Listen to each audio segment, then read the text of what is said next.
Bonjour à tous, je vous invite à une lecture dans Jean chapitre 17, et je voudrais partager ces quelques versets, à partir notamment du verset 14, où il nous est dit ceci, Jean 17, verset 14, « Je leur ai donné ta parole, et le monde les a haïs. » C'est donc Jésus qui parle, puisqu'il prie, en parlant là notamment des disciples, « Je leur ai donné ta parole et le monde les a haïs parce qu'ils ne sont pas du monde, et comme moi, je ne suis pas du monde. Je ne te prie pas de les ôter du monde, mais de les préserver du mal.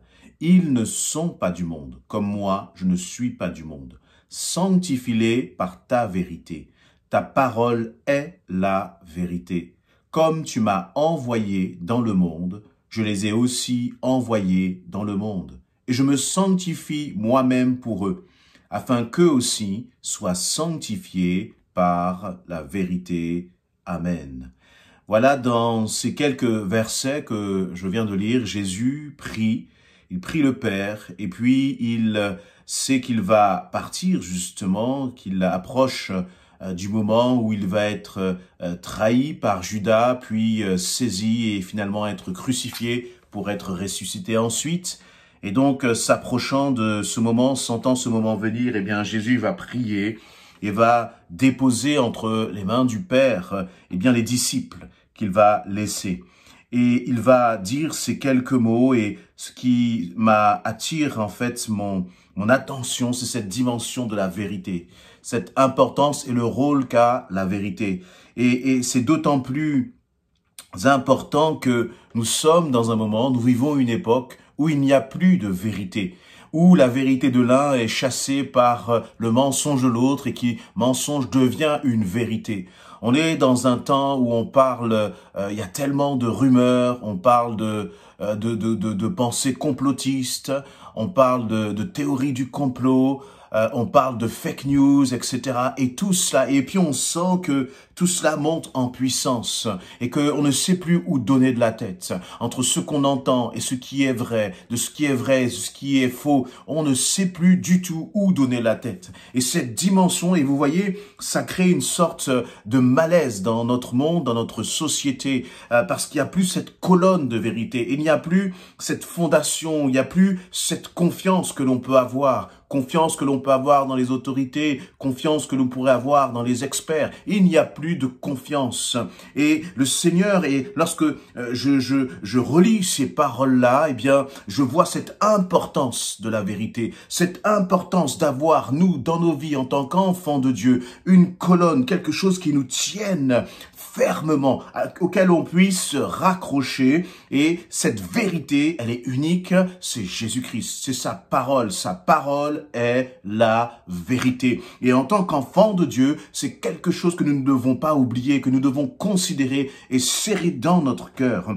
Et donc, Jésus va commencer ces quelques versets en disant « Je leur ai donné ta parole, et le monde les a haïs parce qu'ils ne sont pas du monde, comme moi, je ne suis pas du monde. » Et on voit déjà là que, très clairement, Jésus faisait une distinction entre le fait que oui, nous sommes dans ce monde, nous vivons dans ce monde, nous évoluons dans cette société, nous travaillons, nous avons des connaissances, nous avons de la famille dans ce monde, nous avons, des activités, qu'elles soient professionnelles, que ce soit du loisir ou autre. Nous évoluons dans ce monde, et donc, d'une certaine façon, nous pourrions être influencés par ce monde, par la pensée de ce monde, par ce qui circule dans ce monde, par les nouvelles, par l'actualité, par les mensonges aussi, les rumeurs qui circulent dans ce monde. Et Jésus dit, eh bien, vous êtes dans ce monde, mais vous n'êtes pas du monde, c'est-à-dire que nous devons être dans une mise à part, dans la façon de penser, dans ce que nous écoutons, dans ce que nous regardons, dans ce en quoi nous croyons.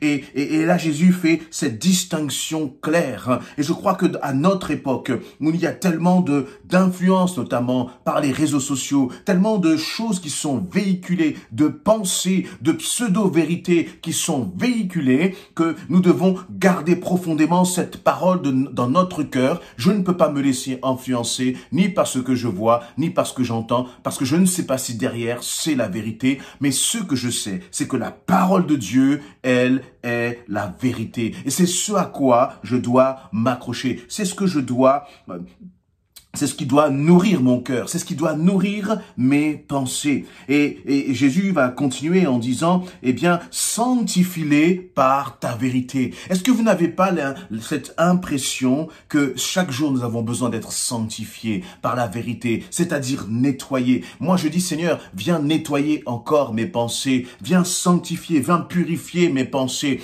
Des fois nous pouvons entendre des choses, nous pouvons voir des choses, soit ces choses peuvent nous rassurer, soit ces nouvelles peuvent nous rassurer, ou soit par contre elles peuvent nous effrayer, soit elles nous rendent complètement naïfs justement à l'égard de tout ce qui nous entoure, ou soit elles nous plongent dans une sorte de paranoïa où nous avons peur de tout, où nous interprétons tout. Ça peut balancer soit dans un autre, soit dans un sens, soit dans un autre. Et donc nous avons en tant qu'enfants de Dieu, je crois, plus que jamais besoin de dire, Seigneur, viens purifier mes pensées, viens purifier ma façon de penser par ta parole, non pas par les nouvelles, non pas par ce que je lis et ce que j'entends, mais par la vérité. La vérité, elle a cette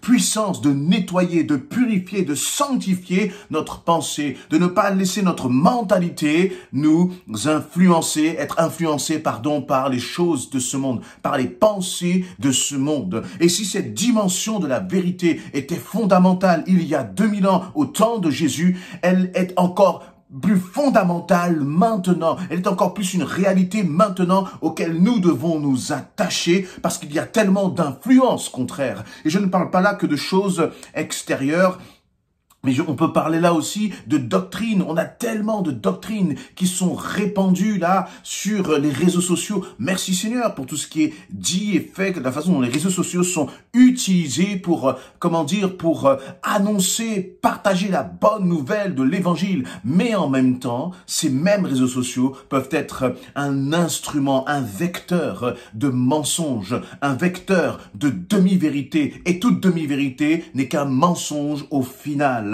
Et c'est important pour nous, enfants de Dieu, de revenir justement à la source, voyez. Et la source, elle est exprimée là clairement. Comme tu m'as envoyé dans le monde, je les ai aussi envoyés dans le monde. Et je me sanctifie moi-même pour eux, afin que eux aussi soient sanctifiés par la vérité. Pardon, verset 17, sanctifie-les par ta vérité, ta parole est la vérité. Il dit, ta parole, Seigneur. Voyez, et donc, là, quand je dis qu'il faut revenir aux sources, bien aimé, il n'est pas suffisant de se limiter à écouter des prédications. Il n'est pas suffisant de se limiter à écouter des paroles du jour, quelles qu'elles soient. Mais ce qui est important, c'est que tout ce que nous entendons, tout ce que nous lisons, toutes les prédications, les messages, les exhortations, les conseils, les paroles du jour, ce que vous lisez, doit vous ramener à une chose, c'est à la parole de Dieu, revenir à la source. Est-ce que ce que j'entends, est-ce que ce qui est dit là est vrai, Seigneur? Et être comme ces chrétiens de Béret qui passaient toutes, j'allais dire, au filtre de la parole de Dieu. Comment est-ce que toi aussi tu réagis? Est-ce que tu es simplement passif et tu reçois une parole et tu la prends comme argent comptant, ou est-ce qu'au contraire, tu te dis que j'ai besoin de vérifier, j'ai besoin d'analyser, j'ai besoin de fonder ma foi sur ce que la parole de Dieu dit. Voyez, tout à l'heure, je parlais de cette dimension de la colonne de vérité. La vérité est une colonne dans notre cœur. C'est ce qui nous tient debout, c'est ce qui nous permet de tenir ferme. Quand vous commencez à douter de quelqu'un, quand vous commencez à douter de sa parole, tout ce que cette personne dit, eh bien, vous n'y prêtez plus attention. Votre relation avec cette personne, elle commence à être ébranlée parce que vous n'êtes plus en confiance avec cette personne. Et c'est ça la dimension de la vérité. C'est elle qui nous tient debout. Et c'est pour ça que Jésus, lorsqu'il va partir, il va prier justement, il va prier le Père, il va prier le Seigneur pour que le Seigneur puisse, eh bien, garder ses disciples dans la vérité afin qu'ils ne soient pas ébranlé. Et il va dire, pour terminer, au verset 19, « Tu m'as envoyé dans le monde, moi aussi, je les ai envoyés dans le monde. » Voyez, donc le Père a été envoyé par le Fils. Et le Fils dit, « Père, tu m'as envoyé dans le monde. Maintenant, moi, je les envoie. » Et le Seigneur dit pourquoi est-ce qu'il rattache, pourquoi est-ce qu'il relie le fait de les envoyer, d'envoyer les disciples dans le monde à cette dimension de la vérité? C'est parce qu'on ne peut pas tenir ferme dans ce monde. On ne peut pas être dans ce monde. On ne peut pas pas être envoyé dans ce monde en tant qu'enfant de Dieu si on n'est pas attaché fermement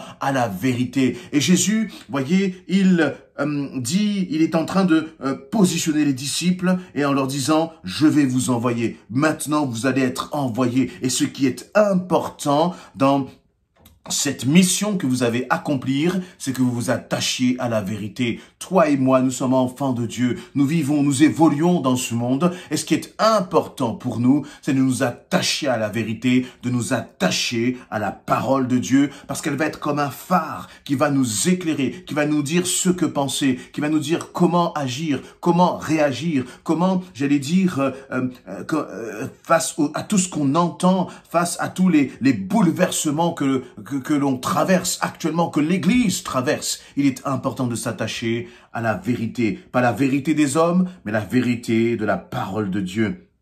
Et je terminerai par le verset 19 qui dit « Je me sanctifie moi-même pour eux, afin que eux aussi soient sanctifiés par la vérité. » Soyons, bien-aimés, des hommes, des femmes, attachés au Seigneur et qui soyons sanctifiés par la vérité. C'est-à-dire que nos pensées soient nettoyées par ta parole, Seigneur. Et pour cela, eh bien, on entend des choses tous les jours.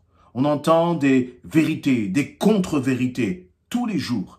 Et donc, tous les jours, nous sommes comme infectés. Et tous les jours, nous avons besoin d'être nettoyés. Tous les jours, nous avons besoin d'être purifiés par la parole de Dieu. De même que nous nous lavons chaque jour, nous lavons notre corps chaque jour, nous avons besoin de laver notre cœur et nos pensées par la parole de Dieu, par cette dimension de la vérité. Soyez encouragés et bénis, et puis je vous invite vraiment à passer du temps et passer encore du temps dans la méditation de la parole de Dieu. Et lorsque vous allez sortir de votre temps de méditation, vous allez sentir combien votre cœur est sanctifié de tout notre propre confusion, de nos propres mensonges, de notre propre façon de voir, pour que le Seigneur mette sa façon de voir dans nos cœurs. Soyez encouragés et bénis dans le beau nom de Jésus-Christ.